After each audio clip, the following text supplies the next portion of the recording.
Hi guys, I hope you're having a good day. This is Chetty. Welcome to the fourth episode of our beginner's guide. And for this episode, we are going to talk about settlement buffs, where do you use them, how much does it cost, as well as the alternatives if you don't have any backups left. I am sorry as well for those who requested me to do other videos and I wasn't able to do that yet. It's because I'm so sick at the moment and I hope I will feel better soon, but I'll try my best, guys. Also, my website is already running, like 90% of that, and you can check the link in the description down below, or you can check at www.safgary-gaming.com. Please also don't forget to like my video, subscribe to this channel, and click the notification bell if you like the videos that I'm posting. You can also check the official Facebook and Instagram State of Survival for more announcement regarding maintenance, update, as well as games for you guys. I just wanted to say thank you as well for all the players that helped me collect data for my website. And if you have other information and you wanted it to be put on my website, just drop a message on my Discord. And my Discord ID will be listed in the description down below as well. So without further ado, let's go down to business. So under your HQ or your headquarters, that's where you can find your settlement buffs along with your skin and then your information for plasma level. So your settlement buffs is split into two trees, that is your combat as well as your development.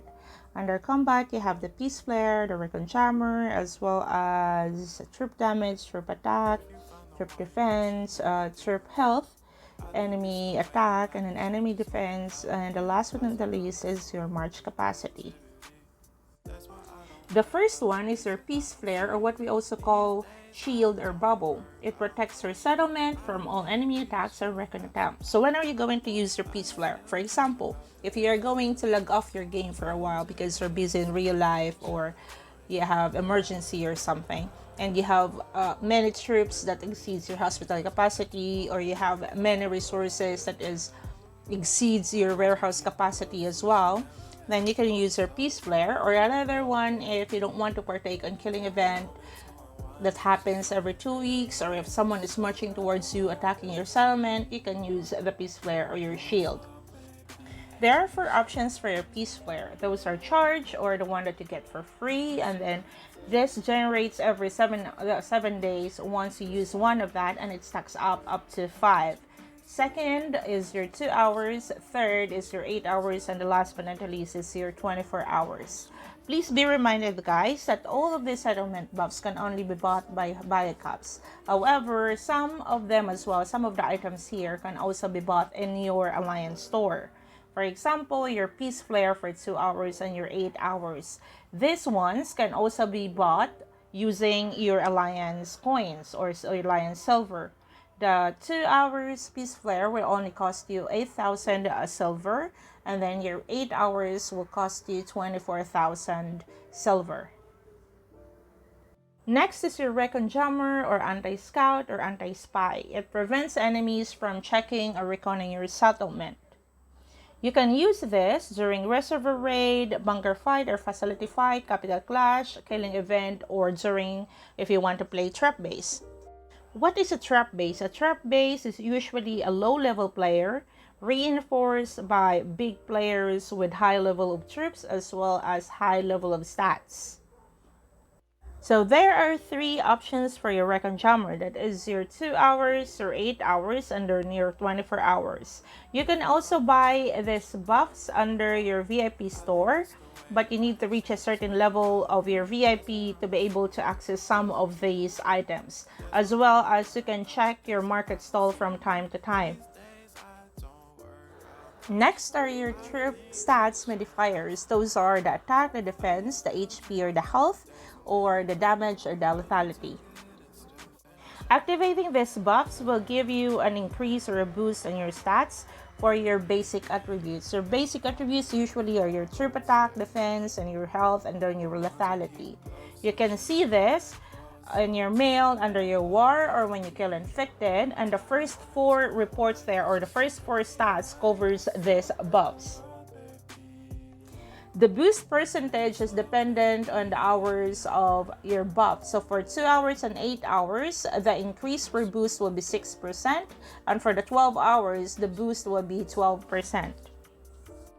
Next buffs are your enemy stat modifiers. These are the enemy attack that reduces enemy hunter attack, and then the enemy defense, which also reduces enemy hunter defense. You will have 3 options. Of course, the percentage of the boost is also dependent on the number of hours that you are going to buy. So for 2 hours and 8 hours, you will get 6% boost. And then for 12 hours, you will get 12% boost. The last buff under your combat is your march capacity. It increases the number of your troops you can send on each march. So you can use this during capital clash, PvP or killing event, facility, or by alliance showdown. You can also use this sometimes in bunkers, but it is dependent on your alliance because some alliances always split the numbers of joiners and how many you can send during the bunkers event so that everyone can participate. You can use your march capacity along with your massive march scale. Your massive march scale will give you 10%, and then your march capacity under your settlement buffs percentage is dependent on the duration of the buffs that you are going to buy. I think it's the way life changes when in love, yeah. I surround my soul with the positive. The second node under your settlement buff is your development. Under development, you have your random relocator, your gathering speed, your training capacity, your construction speed, your research speed, and then your resources production boosts. First buff under development is a random relocator. This buff allows you to relocate your settlement to a random location in your state. Similar to your Peace Flare, you also have your charge random relocator that is free, and then it also generates after the charge over time, and then a maximum relocator that you can stack up is 10, and then once you use one, it started generating again and will add another one the next time. In this game, there are 3 different kinds of relocators or teleport. You will have your random relocator that is available under your settlement buffs that allows you to relocate on a random location on your map. And then the second one is your alliance relocator that allows you to teleport next to your leader or close to your leader if the spots beside your leaders are occupied. And then the third one is your advanced relocator, which gives you or allows you to teleport to your specific choice of location in the map.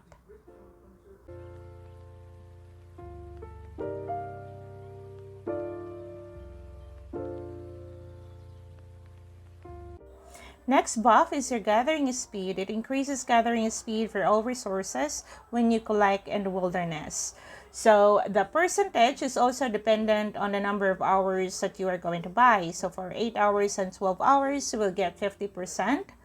For 24 hours, the purple one will give you 50% as well. But if you're going to use the Mega Gathering boost for 24 hours, that will give you 100% for 24 hours. And this is good when you are doing Survival of the Fittest, since it is only costing you 600 biocaps to use. Next is your training capacity. It increases the number of troops you can train at one time. And then similar to gathering speed and other construction and research speed, the percentage of your boost is also dependent on the number or the duration of the boost that you're going to buy. So the longer the duration, the higher the percentage, of course. Next buff is your construction speed. It increases the speed of your building construction. This buff is really good if you pair it when you are upgrading buildings. You can use construction speed along with your rapid development skill as well as your VIP. Your VIP will give you 10% boost in the speed of your construction, and as well as the construction speed, you can buy that 10%, so that's a total of 20, and then you will have your rapid development boost that is 20%. It will only give you 40%. Just a reminder that you need to activate all these buffs before you do another action. Next is your research speed. It increases the speed of research at the research lab. So similar again to the first three, your percentage is dependent on the number or the duration of the boost that you are going to buy. For the last four buffs, that covers all the production of your resources inside your settlement. I don't really use them, but since I always have enough resources to do. But if you are the kind of person that you would just want to hoard resources, those four buffs there, you don't really need to buy them with buy cups, because once in a while you get them from events, or I can't remember where am I getting them, but I always have them in my backpack. So you don't really need these four buffs there: the food production, the wood production, the metal production, and the gas production. You don't really need to buy them with buy cups. That's it for today, guys. If you have other requests or other suggestions on what video I need to make or I should make, please write your comment down below. And I'm going to see you in my next video. Bye! Yourself with the world, baby. Breathe slow, baby.